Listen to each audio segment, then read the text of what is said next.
Every time before I start working on a new application, I like to have a notepad opened on my computer and a pencil and a piece of paper on my desk. One of the first things you should do is ask yourself, what do I want my application to do? What do I want to accomplish with it? Anything that crosses your mind, you can write it down in the requirements section of your notepad, just as I kind of did here. Let's talk more about the requirements of our PyDownloader application. And for the record, yes, I do realize that PyDownloader is not a very creative name. The basic requirement of our application is to be able to download files from the web. The application will actually download the file from the URL the user specifies in a QLine edit box that is going to be in our application. The Q progress bar will also be present in our application, and it will show the user the progress, the percentage of the file that has been downloaded so far.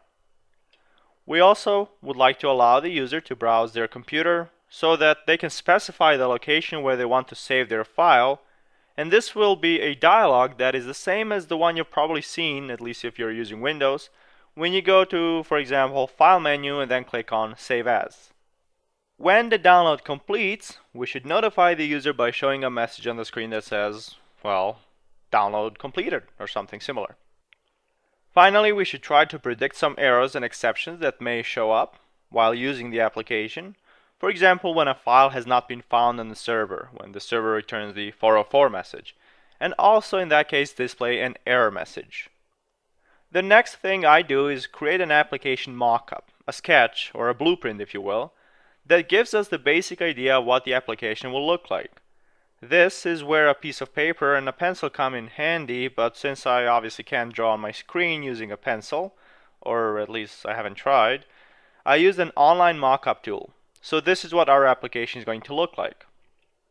You see that we have the URL and the file save location QLine edits, our Q progress bar, and our Q push button, which will call a method that will download the file.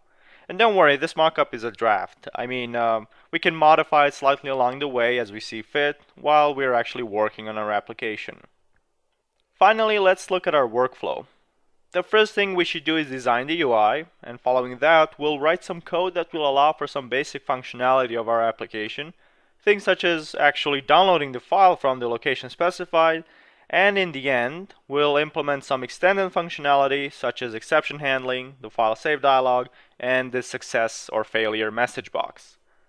While working on our application, feel free to take baby steps. I most certainly will, and by that I mean we will often test our application to see if everything we've done so far works just fine. So let's start with step 1. Let's design our basic UI in the next video.